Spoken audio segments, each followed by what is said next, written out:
Hi guys, welcome back to my channel. So ಇವತ್ತು ಅಮಾವಾಸ್ಯೆ ಆಗಿದ್ದರಿಂದ ದೇವಸ್ಥಾನಕ್ಕೆ ಹೊರಟಿದ್ವಿ. ಮನೇಲಿ ಪೂಜೆ ಮುಗಿಸ್ಕೊಂಡು ದೇವಸ್ಥಾನಕ್ಕೆ ಹೋಗ್ಬರೋಣ ಅಂತ ಹೊರಟಿದ್ವಿ.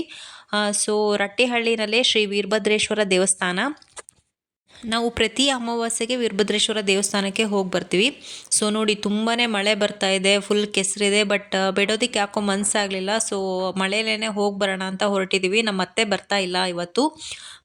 ನಮ್ಮ ಪಕ್ಕದ ಮನೆ ಆಂಟಿ ಜೊತೆ ಹೋಗಿ ಬರೋಣ ಅಂತ ಹೊರಟಿದ್ದೀನಿ ಆಟೋದಲ್ಲಿ. ಆಟೋಕ್ಕೆ ಕಾಲ್ ಮಾಡಿದ್ದೀವಿ, ಬರ್ತಾ ಇದೆ ಆಟೋ. ನಮ್ಮ ಮನೆಯವ್ರು ಇರಲಿಲ್ಲ, ಹೊರಗಡೆ ಹೋಗಿದ್ರು. ಸೊ ಅದಕ್ಕೋಸ್ಕರ ಆಟೋದಲ್ಲಿ ಹೋಗೋಣ ಅಂತ ಹೊರಟಿದ್ದೀವಿ. ರಟ್ಟಿಹಳ್ಳಿ ಶ್ರೀ ವೀರಭದ್ರೇಶ್ವರ ದೇವಸ್ಥಾನ. ವೀರಭದ್ರೇಶ್ವರ ದೇವರು ನಮ್ಮ ತವ್ರ ಮನೆ ದೇವರು ಕೂಡ ಹೌದು. ಸೊ ಮಗಳು ನೋಡಿ, ಡಾಕ್ಟರ್ ಆಗಿ ನನಗೆ ಸ್ಕೂಟಿ ಕೊಡಿಸ್ತಾಳಂತೆ. ಹಾಂ, ಸ್ಕೂಟಿ ಕೊಡಿಸ್ತೀಯಾ ನನಗ? ಡಾಕ್ಟರ್ ಆಗಿ ಸ್ಕೂಟಿ ಕೊಡಿಸ್ತೀಯಾ? ಪಪ್ಪಗೇನು ಕೊಡಿಸ್ತೀಯಾ? ಆಮೇಲೆ ತಾತಗ ಕಾರ್ ಕೊಡಿಸ್ತೀಯಾ? ಅಜ್ಜಿಗೆ? ಓ ಸೂಪರ್. ಹಾಂ, ವೈಶಮ್ಮಗ? ಪಟೇಲ್ ಮಮ್ಮಗ? ಓಕೆ, ನನ್ನ ಮಗಳನ್ನ ಸ್ಕೂಲಿಗೆ ಬಿಟ್ಟು ಬಂದು ಇವಾಗ ದೇವಸ್ಥಾನಕ್ಕೆ ಹೊರಟಿದ್ದೀವಿ. ಆಟೋಕ್ಕೆ ಕಾಲ್ ಮಾಡಿದ್ದೀವಿ, ಬರ್ತಾ ಇದೆ ಆಟೋ. ನೋಡಿ, ಮಳೆ ಬರ್ತಾ ಇದೆ, ಅದಕ್ಕೋಸ್ಕರ ಕೊಡೆ ತಗೊಂಡು ಹೊರಟಿದ್ದೀನಿ. ನಮ್ಮಮ್ಮನೂ ಯಾವಾಗಲೂ ಜೊತೆಗೆ ಕರ್ಕೊಂಡು ಹೋಗ್ತಿದ್ವಿ. ಸೊ ಇವಾಗ ಸ್ಕೂಲ್ ಬಿಡಿಸೋ ಆಗಿಲ್ವಲ್ಲ, ಸೊ ಆಟೋ ಬಂತು.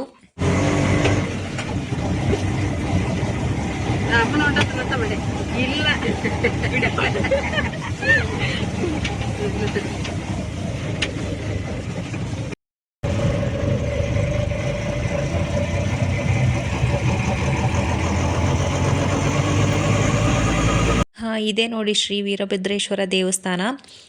ರಟ್ಟಿಹಳ್ಳಿ ಶ್ರೀ ವೀರಭದ್ರೇಶ್ವರ ದೇವಸ್ಥಾನ ಬರೀ ರಟ್ಟಿಹಳ್ಳಿಗೆ ಮಾತ್ರ ಅಲ್ಲದೆ ಸುತ್ತಮುತ್ತ ಹಳ್ಳಿಗೂ ಕೂಡ ತುಂಬಾ ಫೇಮಸ್.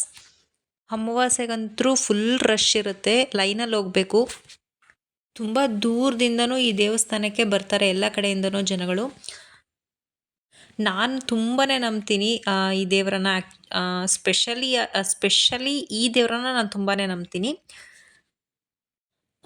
ಇವತ್ತು ನಾವು ಹೋದಾಗ ಸ್ವಲ್ಪ ಬೇಗನೆ ಹೋಗಿದ್ರಿಂದ ಸ್ವಲ್ಪ ರಶ್ ಕಡಿಮೆ ಇತ್ತು.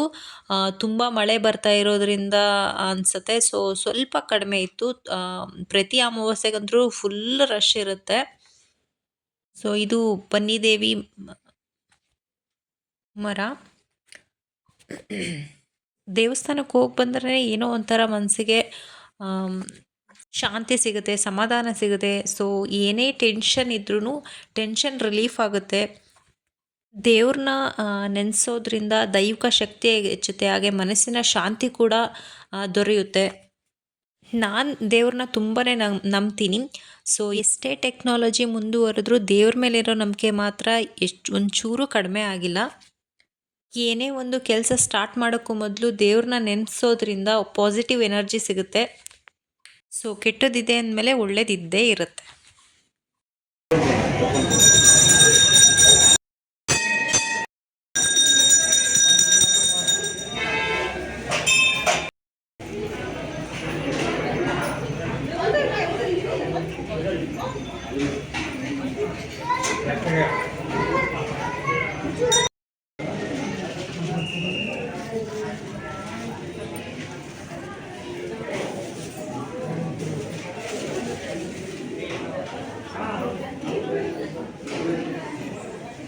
ಇದು ಪಾರ್ವತಮ್ಮ ದೇವಿ ದೇವಸ್ಥಾನ.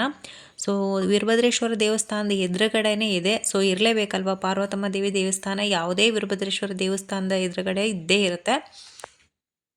ಹಾಗೆ ಅಲ್ಲೇ ಸ್ವಲ್ಪ ಹೊತ್ತು ಕೂತ್ಕೊಂಡ್ವಿ. ಇವರೇ ನೋಡಿ ರತ್ನ ಆಂಟಿ ಅಂತ.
ಮುಗಿಸ್ಕೊಂಡು ಹೊರಗೆ ಬಂದ್ವಿ. ಪ್ರತಿ ಅಮಾವಾಸ್ಯೆಗೆ ಇಲ್ಲಿ ದಾಸೋಹ ನಡೆಯುತ್ತೆ. ಪ್ರತಿ ವರ್ಷ ಮಾರ್ಚ್ ತಿಂಗಳಲ್ಲಿ ರಟ್ಟೆಯಲ್ಲಿ ಶ್ರೀ ವೀರಭದ್ರೇಶ್ವರ ರಥೋತ್ಸವ ನಡೆಯುತ್ತೆ. ಆ ರಥೋತ್ಸವ ನೋಡೋದೇ ಒಂಥರ ಚಂದ. ಬೇರೆ ಬೇರೆ ಕಡೆಯಿಂದನೂ ತುಂಬ ಜನ ಸೇರಿರ್ತಾರೆ ಆ ತೇರು ನೋಡೋದಕ್ಕೆ. ನಾವು ಬೇಗ ಬಂದಿದ್ದರಿಂದ ಬೇಗನೆ ದರ್ಶನ ಆಯಿತು. ಆವಾಗ ಸ್ವಲ್ಪ ರಶ್ ಕಡಿಮೆ ಆಯಿತು. ಇವಾಗ ನೋಡಿ ಫುಲ್ ರಶ್ ಆಗಿಬಿಟ್ಟಿದೆ. ಮಳೆ ಬೇರೆ ತುಂಬಾ ಬರ್ತಾ ಇದೆ. ಸೊ ಇವಾಗ ಮನೆಗೆ ಹೊರಡ್ತೀವಿ. ದರ್ಶನ ಎಲ್ಲ ಮುಗೀತು. ಆಟೋಗೆ ಕಾಲ್ ಮಾಡಿದ್ದೀವಿ, ಬರುತ್ತೆ ಆಟೋ. ಸೊ ಮನೆಗೆ ಹೋಗಬೇಕು. ಓಕೆ, ಇವತ್ತು ನಾನು ನಿಮಗೆ ಕೊಡ್ತಾ ಇರೋ ಬ್ಯೂಟಿ ಟಿಪ್ಸ್ ಏನಪ್ಪ ಅಂತ ಅಂದರೆ, ತುಂಬ ಜನಕ್ಕೆ ಡಾರ್ಕ್ ಸರ್ಕಲ್ ಪ್ರಾಬ್ಲಮ್ ಇರುತ್ತೆ. ಸೊ ಅದರಿಂದಾಗಿ ಫೇಸ್ ಚೆನ್ನಾಗಿ ಕಾಣಿಸ್ತಾ ಇರೋದಿಲ್ಲ. ಸೊ ಅದಕ್ಕೋಸ್ಕರ ಏನು ಟಿಪ್ ಅಂದರೆ, ಹಾಲಿನ ಕೆನೆನ ಕಣ್ಣಿನ ಸುತ್ತ ಹಚ್ಚಿ ಸ್ವಲ್ಪ ಮಸಾಜ್ ಮಾಡಿ ನೈಟ್ ಪೂರ್ತಿ ಹಾಗೆ ಬಿಟ್ಟು ಬೆಳಗ್ಗೆ ತೊಳ್ಕೊಳ್ಳೋದ್ರಿಂದ ಡಾರ್ಕ್ ಸರ್ಕಲ್ ಪ್ರಾಬ್ಲಮ್ ಕಂಪ್ಲೀಟಾಗಿ ಕ್ಲಿಯರ್ ಆಗುತ್ತೆ. ಸೊ ನೀವು ಕೂಡ ಟ್ರೈ ಮಾಡಿ ಅಂತ ಹೇಳ್ತಾ ಇವತ್ತಿನ ವ್ಲಾಗ್ನ ಮುಗಿಸ್ತಾ ಇದ್ದೀನಿ. ಓಕೆ ಫ್ರೆಂಡ್ಸ್, ಟೇಕ್ ಕೇರ್, ಬಾಯ್ ಬಾಯ್.